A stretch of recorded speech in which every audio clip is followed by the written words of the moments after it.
படத்தோட ஸ்டார்ட்டிங் சீன்ல ஒரு பொண்ணு அவங்க அப்பாவையும் காமிக்கிறாங்க. அவங்க கேரளால இருந்து ட்ரெயின்ல வந்து இப்ப ஆட்டோ ஏறதுக்காக நின்னுட்டு இருக்காங்க. அப்ப அவங்க கையில இருக்க நகம், பணம், பேக் இது எல்லாத்தையுமே 2 திருடங்க கொள்ளடிச்சிட்டு போயிடுறாங்க. அதனால அவங்க பக்கத்துல இருக்க போலீஸ் ஸ்டேஷன்ல கம்ப்ளைண்ட் பண்றாங்க. அப்பதான் போலீஸ்க்கு அவங்க கையில இருக்க 60 பவுன் நகையை கொள்ளடிச்சிருக்காங்கன்ற விஷயம் தெரிய வருது. அடுத்த நாள் அங்க இருக்க போலீஸும் அங்க இருக்க திருடங்க கிட்ட எல்லாம் விசாரிச்சு 60 பவுனுக்கு பதிலா 45 பவுனை தான் அவங்க கையில கொடுக்குறாங்க. அதே மாதிரி நீங்க இந்த நகையெல்லாம் எடுத்துட்டு போனோம்னா கோர்ட் மூலியமா தான் எடுக்கணும்னு சொல்லிட்டு அவங்க கிட்ட ஒரு லாயரோட கார்டையும் கொடுக்கறாங்க. இப்ப அந்த லாயரை காமிக்கிறாங்க. அவரோட பேர் என்னன்னு பாத்தீங்கன்னா பேபி கண்ணன். அவரு எப்படிப்பட்ட லாயர்னு பாத்தீங்கன்னா அவரு ஏதாவது ஒரு கேஸ்ல ஜெயிக்கணும்னா காசை கொடுத்து ஜட்ஜையா அவருக்கு சாதகமா பேச வைக்கிறாரு. அவங்க அந்த அளவுக்கு ரொம்பவே மோசமான லாயர். இப்ப அந்த பொண்ணு அவங்களுடைய அப்பாவும் கோர்ட்டுக்கு போறாங்க.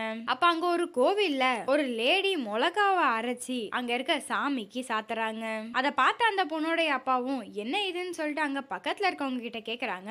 இவரு வேட்டை கருப்பு, கோர்ட்ல கிடைக்காத நீதி கூட இவர்கிட்ட கிடைக்கும்னு சொல்லிட்டு இவரும் அங்க சொல்றாரு. இவங்களும் அப்ப இப்ப கோர்ட்டுக்கு போறாங்க. கோர்ட்லயும் இவங்களுக்கு ஒரு மாசமும் வாய்தா போட்டு தள்ளி தள்ளி போடுறாங்களே தவிர அந்த பேபி கண்ணன் அவங்க நகையை வாங்கி தராம அவங்க கையில இருக்க காசு மூலியமா பிரியாணி அது இதுன்ட்டு அவரோட இஷ்டத்துக்கு எல்லாருக்குமே அங்க செலவு பண்ணிக்கிட்டு இருக்காரு. அப்ப அந்த பொண்ணு அவங்களுடைய அப்பா கிட்ட நம்மளுடைய நகை நமக்கு கிடைக்காதுப்பா, இந்த லாயரோ நம்ம கையில இருக்க காசு எல்லாத்தையுமே ஜிபே பண்ணுங்கன்னு சொல்லி அவங்க இஷ்டத்துக்கு எல்லாத்தையுமே செலவு பண்ணிக்கிட்டு இருக்காங்க.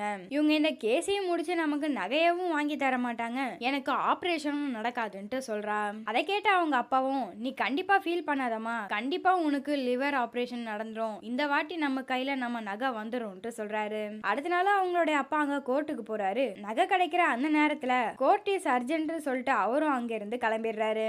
அதனால எமோஷனல் ஆன அவங்களுடைய அப்பாவும் என்னோட நகையை எப்பதான் நீங்க தர போறீங்க, என்னை எல்லாரும் சேர்ந்து ஏமாத்துறீங்களா, என்னோட பொண்ணுக்கு நான் ஆபரேஷன் பண்ணணும்னு சொல்லிட்டு அவரும் அந்த இடத்துலயே அப்படியே கத்திடுறாரு. இத பார்த்த பேபி கண்ணனும் உன்னால யார இந்த கேஸை வச்சு நடத்த முடியுமோ நடத்திக்கோ, ஆனா உன் நகை உனக்கு திரும்ப கிடைக்காதுன்ட்டு சொல்லிடுறாரு. அப்ப அவங்க அப்பாவுக்கு அங்க என்ன பண்றதுனே தெரியல. அந்த கோவில்ல மிளகாவை அரைச்சு அந்த சாமிக்கு சாத்தனா நீதி கிடைக்கும்ட்டு சொல்லி அந்த பூசாரி சொல்லியிருப்பாரு.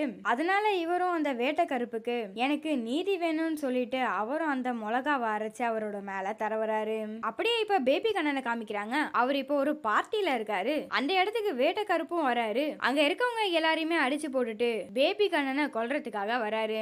அதுக்கு அந்த பேபி கண்ணனும் கண்டிப்பா நான் காசு கொடுத்து அந்த நகையை அவங்களுக்கு வாங்கி கொடுத்துறேன்ட்டு சொல்றாரு. அதுக்கு கருப்பும் சாமி கிட்டே நீ காசு கொடுத்து வாங்கி கொடுப்பேன்ட்டு சொல்வியான்ட்டு கேக்குறாரு. இங்க காசு கொடுத்துதான் நீதியை வாங்க முடியும், முடிஞ்சா நீங்களே கோர்ட்டுக்கு வந்து இந்த கேஸ வாதாடி யாருக்கும் லஞ்சம் கொடுக்காம இந்த கேஸ்ல ஜெயிச்சு காமிங்கன்ட்டு